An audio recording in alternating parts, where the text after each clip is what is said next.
At the core of it all lies the teacher. Marks are not really the end all of everything that we are doing in the school. Values as the child grows. He doesn't learn it from the books.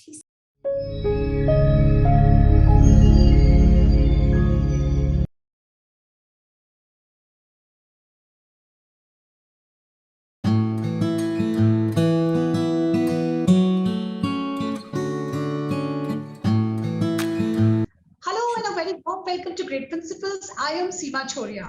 I bring to you another iconic figure from the world of Indian academia. To be a leader, you have got to lead human beings with affection, said the father of Indian civil aviation, Mr. J.R.D. Tata. The Tatas are known for their philanthropy, and education has been at the core of this special outreach for generations. The High Rate School was established in July 1985 in Munnar, Kerala. It was conceived and set up primarily for the benefit of the children of Tata Global Beverages employees residing in and around Tea Valley, Munnar. It also embodies the company's desire to help to mold young minds of our children in the finest traditions of good all-round education, a matter of national concern.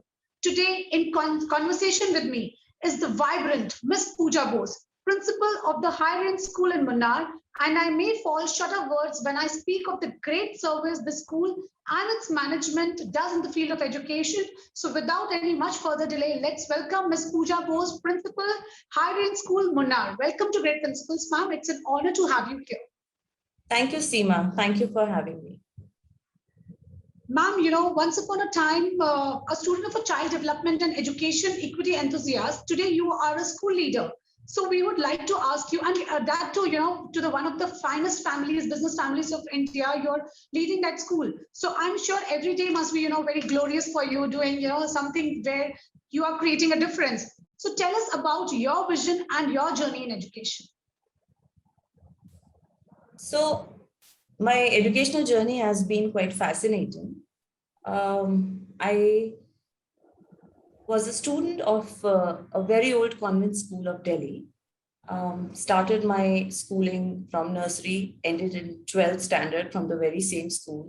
And after that, I took admission in one of the prestigious colleges of Delhi University, which is Lady Irwin College. And I specialized in BSc Honors in Child Development. At that point of time, when we got admission into DU in this course, we had no idea what we were getting into. We were given the tag that this is BSc Home Science, and we thought that this is going to be very domestication of our life. This was the first step, but it did not happen that way. Contrary to our opinion, Home Science Honors was a very eclectic course, and it offered us a wide range of choices to take up different subjects. And BSc Honors in Child Development was one of my choices of the subject. And this subject per se opened new doors for me with regard to the kind of, development and research and, work which is happening in this area. That was, in fact, the first step I took towards moving into education. And subsequently, after my graduation, I also got admission into Bachelor's of Education in Delhi University. Now, this one-year intensive course was so rigorous, yet an eye-opener for most of us, young would-be teachers. And we got exposure, to the best practices of teaching and learning, that time prevalent in India. And great professors, great classroom environment, one of the best, lectures which we could attend. And I think that set the ball rolling, that set the stage for me to get into the field of education. And from there on, there's no looking back. 1994 is when I started my first work, my first job in a school as a pre-primary teacher. And from there on, it's been a long and fascinating journey. It's been lovely. I was married to an army officer. By that, by given that opportunity, I could travel far and wide. And wherever I traveled, I worked. So it gave me a taste of various schools in various parts of the country. And schools which were unknown, some of them were good brands, known brands, some of them were lesser known brands.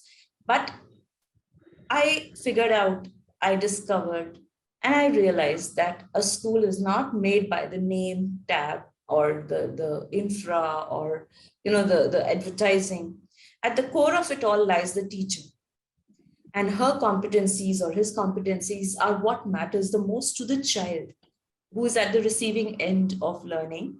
And that made me realize that whatever you may say, if the teacher is incompetent, if the teacher does not have the wherewithal with her, or the ability with her, or the opportunity with her to improve her classroom environment, to enhance her work, there won't ever be great schools and there won't ever be great learners. So the teacher is always at the helm of our educational settings. And the child, of course, is the most important element which we need to keep in mind when we are talking about schooling. Wonderful, ma'am. You have an amazingly long journey in this field. So, ma'am, I would like to ask you, as you mentioned that, you got to know so many schools in this journey. How would you find Tata, this school, the Hiring School in Munnar, different from other schools? Look, Seema, I have worked in around 15 schools. As I told you, that I was shifting base whenever my husband was getting posted to other places. And I've never seen a school like the Hiring School. If you want me to admit that there is no other school like Hiring School.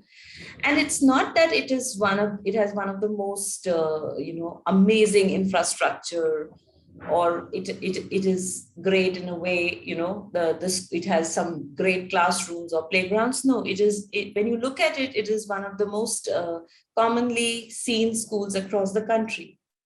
One aspect of it is its setting. It's in the serene environment of Munnar, surrounded by. I think I can give you a visual imagery of the school. That it is surrounded by the green fields, by the tea plantations all around it, and it is away from the main town, and it has around it's 40 acres of area. And the classrooms are built in a very traditional manner, but there is a unique blend of modernity and tradition. That means every classroom has a smart board, which is, fully Wi-Fi, and the children who, sitting there are sitting in a very well ventilated, overlooking greenery all around it. And the teachers are also coming from different states. Some are even from the north. So what we have in Hiring School is a unique blend of cultures, north and south. This is one aspect. But the other aspect is the very foundation of the school. I mean, how this school emerged, what happened, why did it come into being? Like I told you, it's a very old school. It's more than 37 years old school. But why did it all start? It didn't start with the vision of its founders to open a school for any interest but welfare. So during those times, the wards of planters or the Tata Tea officials, their children would go to Uti, Lovedale, here and there, one of those boarding schools. And they went to the founder and they asked him if they could have a school in where they're working, so that there is no separation between the parent and the child. That was the thought which was behind the beginning of the school. But once the seeds of the school were sown, they realized that this is not only going to be just for the managers, it has to be for the workers also. It has to be a forum where the beginning of opportunities for a child who belongs to the woman who plucks the leaf of the tree. That is going to be the stepping stone for the child of a woman who works in the plantation. And there are a number of women plantation workers who are working, thousands of them. You can imagine that their children are studying in this school, which is by all means equally as equipped, if not better, than the schools which you find in big metros.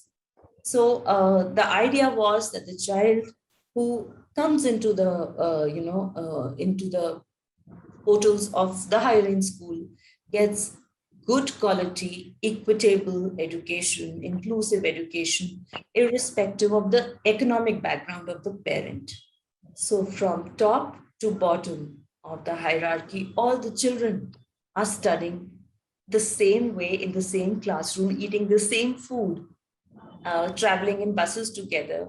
When I say all this, you may feel what is so great, but a child who undergoes these experiences, there comes in him a sense of confidence, a sense of amazement, and a sense of a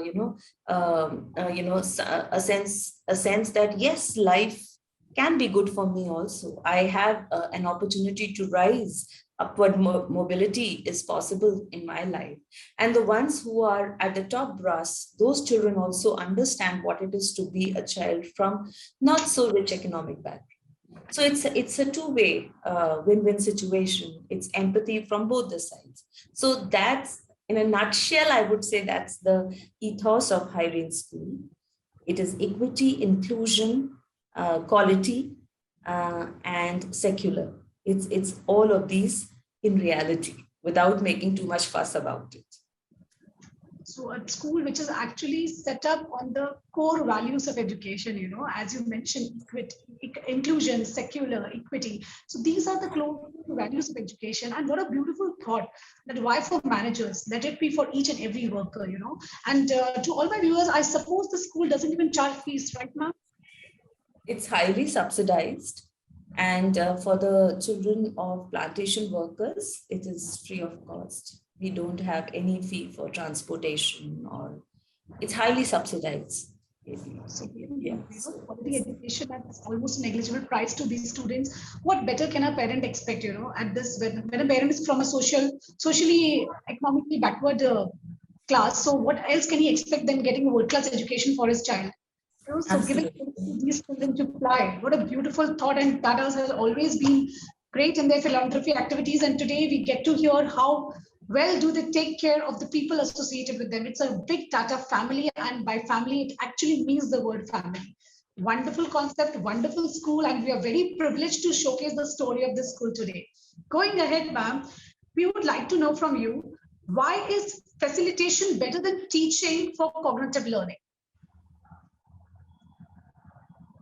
See, Seema, teaching, if you actually go into the researches which have happened in learning and development, we'll realize that the child is never really taught anything. A child best learns when he or she is in a comforting environment, non-threatening environment, feels happy to come into an ecosystem which does not challenge his or her actual ability or the previous learning knowledge. So the child has to be highly comfortable in order to learn. No learning takes place if the child is threatened or bossed around or intimidated or insulted. In this environment, you cannot have the best of learning happening. So I believe that teaching or cognitive development is impossible if the teacher does not take the role of a facilitator, which means that you can provide stimuli to the child around, but you cannot spoon feed the child or enforce the knowledge set to the child. And even if you do force, which happens in many cases, the rote learned concepts do not last long. So after the initial examination is over, children tend to forget what they've learned, and they become, they go back to their old knowledge set. So if you have ever observed the child, for example, the mother tongue learning, the child will always learn in natural settings. There is nobody teaching the child mother tongue. And so without even consciously learning what he or she is learning, the child just picks up the language base and develops on it. Same is the case with other subjects, same is the case with other levels also of knowledge. The only thing is that we have this wonderful person in the classroom called the teacher, who can actually create the right environment, the right taste, the right stimuli for the child to be, to be welcoming to learning. And non-threatening environment will be possible only if the teacher acts as a facilitator. The moment we have this concept that I am better off than you, I have more knowledge than you, you've got to respect me come what may, you've got to kind of be subservient to me, that entire principle of learning gets defeated. So I feel that non-threatening environment, happy environment, friendly environment is what will facilitate learning, and that's the only way possible. Thank you. Absolutely, ma'am. Very rightly said. And I think we parents also play a very big role in this. We always tell our children, go and study because exams are there. We never tell our children, go and study because you need to learn. So, so this facilitation needs to go from both the ends. From school as well, the teachers are putting in their effort. So it should go from parents also. Seema, parenting has a huge role to play in building your impressions about the school, about success, about failure. Parenting is extremely important, I feel. And unfortunately, and Munnar is no different. Parents have huge academic expectations from their children. Now, the yardstick of success in our country is such that marks play a big role in deciding whether you're successful or failing. And to some extent, our higher education, our colleges, universities, our summative exams are responsible for this kind of notion. But I think it's all changing now, isn't it? We have seen past 2 years that marks are not really the end all of everything that we are doing in the school. What matters at the end of the day is the desire of the child to learn, and also that there are so many ways in which you can test knowledge. And testing knowledge means understanding, thinking, critical learning, critical thinking skills, and so much more. So, we have to understand that academic development cannot be in isolation. It has to be, shoulder to shoulder with social development, emotional development, physical development. These areas, we always used to talk about all-round development. But now we realize the importance of all of these pillars of development. Because a child in a COVID setting, in a pandemic setting, would actually crumble, would actually be, totally fall under the weight of isolation or loneliness, or lack of having the freedom to go out in open space. But only children who are strong, have good strong will, and the ability to withstand pressure, they are the ones who are going along the way in these kind of settings and doing well in schools and examinations. So we've got to balance everything and walk forward now. Absolutely, ma'am. These 2 years have been eye-opener for everyone. That how marks doesn't define what your child's future will be. What are the importance of school? What is the importance of a proper learning environment at home also? As you rightly said, we need to work on all the questions, whether it's physical, emotional, social, or academic question, IQ question. We also need to ensure that our children get the happiness question in abundance. When a child is happy, everything around him, he grasps it quickly. So on this wonderful note, we move to our next question, ma'am. Ma'am, you have a big list of awards and applause, and yet I believe that for the passionate mind, it's all about the good, for the service that you do. So here I would like to ask you, describe the sense of achievement you feel when you see these kids of tea plantation workers learn in a world-class school under your leadership. It cannot be described in words, Seema. See, for any leader who is heading a school, the biggest reward or the biggest recognition comes when the children are doing well. So I'm no different from the other leaders. When in our school, when our lowest level is LKG. So when the children come in that class, we see in them a lot of, they have, if in hills, if you imagine, in hills, you don't have very many open spaces. The children are also living in small households, they are not as spacious as your, city cousins, where they have a room to themselves and they have a laptop to themselves, where they have, there will be a tutor coming in the evening and mother is giving them a cup of coffee or things. It's nothing of that sort. Please understand that these children are staying in small homes where the mother is also going in the morning to the field, father is also going to the field. And the child is usually looked after by an older sibling. They don't have as many smartphones also. I have received requests that please hold classes at different times because we have just one smartphone in the house. And so the child, whom do I give it to? The older one or the younger one? So these are peculiar settings in which a child comes to the school. But when the same set of children now are so confidently speaking, I mean, I can say it for now that they are confidently speaking in online classes. We have a news desk where children become reporters and they, present the news. We have virtual, programs where they have debating, they do debates and they do discussions. We have MUN also in our school.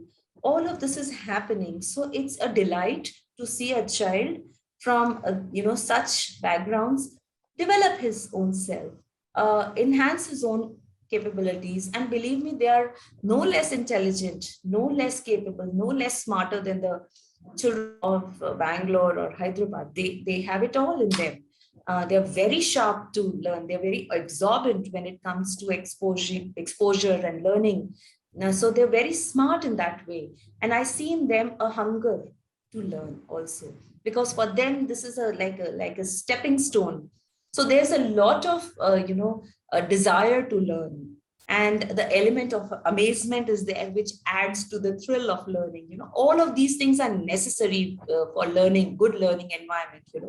So all of that is there in them. So the way they change, the way they develop, the way they blossom is amazing, and it gives the teachers not only a sense of delight and achievement. As a principal, I feel that the entire program, educational program, the curriculum settings, everything has been justified completely, because you see tangible results happening. You see the change in front of your eyes. My alumni are well placed. Some of them are working in Australia, in Japan, and they are part of the Fortune 500 companies. So we have some very smart alumni. We also have constant interaction with the Tata people, so that they understand what it is to be great. See, the important thing is not that just learning or academic achievements. Important thing, which is the hallmark of the Tatas, are values also. So the right values, the right attitudes towards life, towards society. How do you progress? What is progress? These are very, basic questions, and the right attitudes have to be formed at the school, during the school years. So these values, as the child grows, he doesn't learn it from the books. He sees it around him. So he sees it in every aspect. His parents are working with the same company. They see the work, the welfare measures which are happening. So he learns by seeing and doing. Everything is visibly there. So that, I think, shapes the personality of the child who passes out from the higher age school. And I think that is something remarkably different from the other schools. And they're very humble. If you meet our students, you'll not find him to be pompous or having some sort of attitude about him or her. They're very humble children, and they're eager to learn. For example, 3 of our children are going on a project, a Kakahashi project, to Japan now. 3 of them are going to Japan. They're going to stay there for 8 months. But if you meet them, there is no sense of pride or what you call a sense of ego in them that we have been the chosen one. In fact, they feel humble, they feel grateful, and they are very, while they are very open to the new challenges which are going to come up, at the same time, they are so, they are so childlike, I would say. I think till the child passes out, they maintain their childlike innocence in them. So that is something which is very unique about school. I can just feel the contentment you must be getting when you see so many children's life shaping in front of your eyes. And when you educate a child, you just don't educate him, you educate the generation. Because his entire education's life is different just because of the difference stated by you. And ma'am very rightly said by you, that data is equal to trust. That is, they have earned through the values, the ethical nature, and how they are very much rooted to their rooted to the core, to the values, and that is what they are setting up example. And values can never be taught; it can just observed and learned. And very rightly said by ma'am here, children just observes what you're doing, how you're doing, what you're giving back to the society. And I think the setting of the schools make the children humble. They understand the value of giving back automatically. So beautiful concept, and this joy can only be felt, as ma'am rightly said. She cannot describe this in words. So going ahead, on this note, we reached the very interesting segment of the show, which is called Rapid Fire Round. Here we will be gaining some fun facts about Pooja ma'am. So get up, my dear viewers. Here goes, ma'am. You have to answer in one word only, maximum a sentence. Right? Oh my God. Okay. Here goes my first question to you. You spend your recreational time indulging in? I love going for long walks. So I go for treks, long walks, and listen to music as I walk. So that is my first way of indulging in recreational activity. When I travel, I travel a lot. So whenever given an opportunity, I'm on wheels. So that's what I love doing. Wonderful. Your way to fitness is through? Walk. Like I said, I do a lot of walking. So that is my way to fitness. And also, I like to think positive. I like to be happy all the time. So that I think is another important aspect of fitness. Absolutely. So walking keeps you physically fit, and thinking positive keeps you mentally fit. Wonderful. Going ahead, music rejuvenates our mind and soul. True or false? Oh, yes, how true. I mean, I can vouch for it. It does rejuvenate our mind and soul. So I listen to a lot of music, anything, any kind of music, old country music, uh, latest Bollywood music, Punjabi music. I listen to everything. I love music. Wonderful. If you had a wish to travel to someplace now, that would be? I want to go to Antarctica. All right. So that's my dream. I don't know when it's going to be true. Hopefully it gets to very soon, ma'am. Thank Now, you. the last question of this section, tea or coffee? What is your day booster?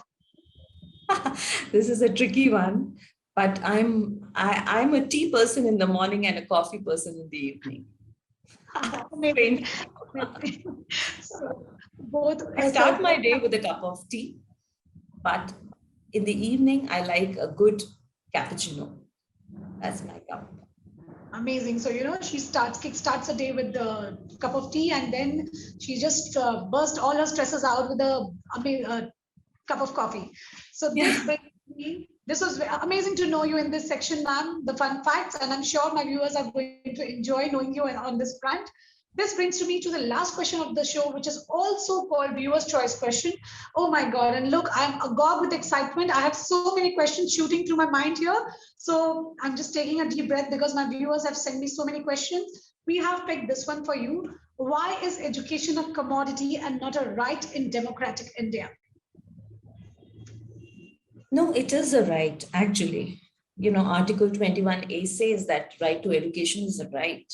So it is for every child, 6 to 14 years, for example, it is compulsory and rightful to get good quality education.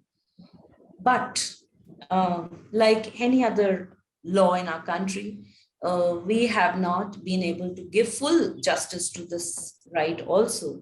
And the reason is that good quality education is not accessible to many students, many children. Most students are either, for example, we have child labor banned in our country, but we see it all around us. So why is that so? It is so because of the circumstances in which our children are, subjected to.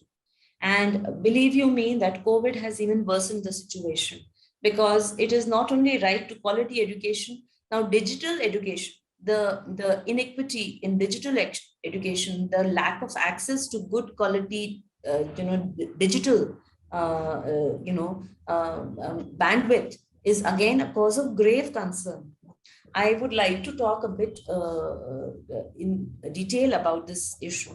See, it is important to understand why we are not able to give good quality education to our children. Before COVID, it wasn't happening because our schools don't have good teachers.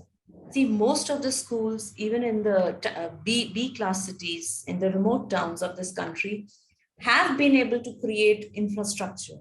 They will, advertise their classrooms, their sports facilities, their buildings, you name it, they'll say we have it all.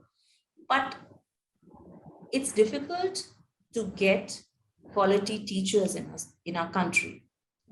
Why is that so?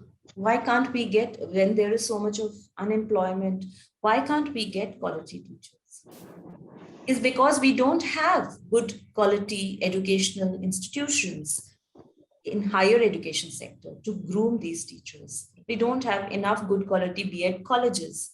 So the kind of people who are coming out, who are being churned out of these institutes of education are below standards. They have either done their B.Ed, just because there's nothing else to do, and then they come out and they give substandard teaching experiences to the children. So the teacher, I told you that the most important element in school education is the teacher.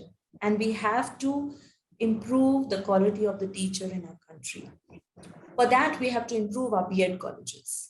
So this is the way it is going to be. Fortunately, the new education policy again has strongly recommended the enhancement of the quality of teachers. And they also have given us a roadmap to how to go about it. The question is not about our policymakers. They've always been the best. They've always had a fantastic vision about how the landscape of education in our country should look like. But it never happens the way they have envisioned. So we are always falling short of our deadlines or our timelines. And what happens as a result is that we suffer a lot in these areas. When this teacher gets into the classroom and is not very much motivated or stimulated or excited about teaching, obviously it is infected, or it is the energy, low energy is passed on to the children. And then we find that the classroom environment is dull, the children are bored, and there is not enough for the child to explore in terms of learning experiences. Now, that is one area. The second, of course, is that we need basic infrastructure of a school. The classrooms have to be big, they have to be ventilated, they should be cooled. Our country is a warm country in many areas, so there should be enough, cooling, the temperature should be maintained so that good learning takes place. There should be comfortable furniture. I'm talking about these basic things because some of my friends sitting in cities will say, oh, every class has that. But no, you have to come out of the metros to understand that not every school has it. And the children are really, really deprived of even good chairs and tables to work on. We don't have good laboratories. We don't have enough equipments in the laboratories. Talking about computer education, we are not able to provide one PC or one PC to even two children who can sit and learn together. These are basic norms a school should have. And our education bylaws have clearly etched them out. But provisions are difficult, accessibility is difficult, and coupled with all of this is, that girl education is suffering tremendously in our country. The girls don't are not able to feel safe in schools. They have to walk sometimes long distances in deserts or in northeastern countries, in northeastern states, I'm sorry. They have to walk long distances to reach a school. And in that journey itself, is it safe? Is it unsafe? Is going to decide whether the girl will go to school next year or not. When she attains puberty, will she be able to go to school or not? So these are some fundamental questions which we need to address. Now post-COVID, another important parameter of good education has been added, which is the bandwidth. If the school doesn't have robust bandwidth, the children won't be able to get access to online classes. Now, does everybody sitting in their homes have good Wi-Fi? Well, the answer is no. Most of the people are depending on mobile data to take education online. And when there are 2 or 3 children in the household, obviously all this gets divided. So we have to have now a nationalized, data provision in all the states, in all the districts of this country. We have to give them equity in this aspect in order to implement the right to education and not commodify it. Coming back to the fact that why is it that only the rich class gets good quality education, is because the public education system in our country is not so strong. I have been told that in Delhi, most of the schools, government schools, have got the best infrastructure now, and they are doing very well. They are at par with the best private schools in Delhi. So if the government decides to take up this kind of initiative, it is possible. It is very much possible to attain these targets. But the thing is that we have to pay enough importance to school education. We have to prioritize it. We have to understand that the children who are the future of this country need to be groomed at the school level. So that is the fundamental core question, centralized thought, which has to come in everybody's mind, I feel. What a wonderfully explained and answer, ma'am. You have actually brought out all the very practical and real life problems which everyone is facing. Yes, government has been visionary in terms of right to education. They have brought in a lot of policies, but the thing is that how well are they implemented? Implementation is the key. Now, NEP looks visionary, it looks like it is going to transform the Indian education system. Again, the question is how well will it be executed? And you rightly said, improving the quality of the teachers is at the, center of improving automatically the outcome of the education. So I think ma'am has brought in a lot of valuable insights even for the government to follow and to all the schools to make education more meaningful, to make learning outcomes more lasting. So on this wonderful note, we end our session here, and it was really wonderful interacting with Pooja ma'am. I was always in awe of the Tatas, and yes, I have a huge respect for this wonderful business family, but little did I know that they walk the talk.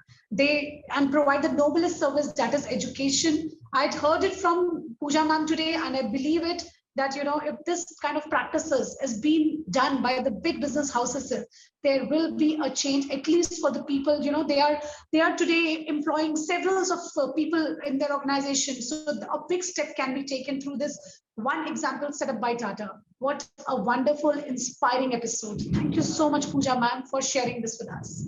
Thank you, Seema. It was a pleasure talking to you. And it was really, for me also, it was like a road, travel or a walk down memory lane.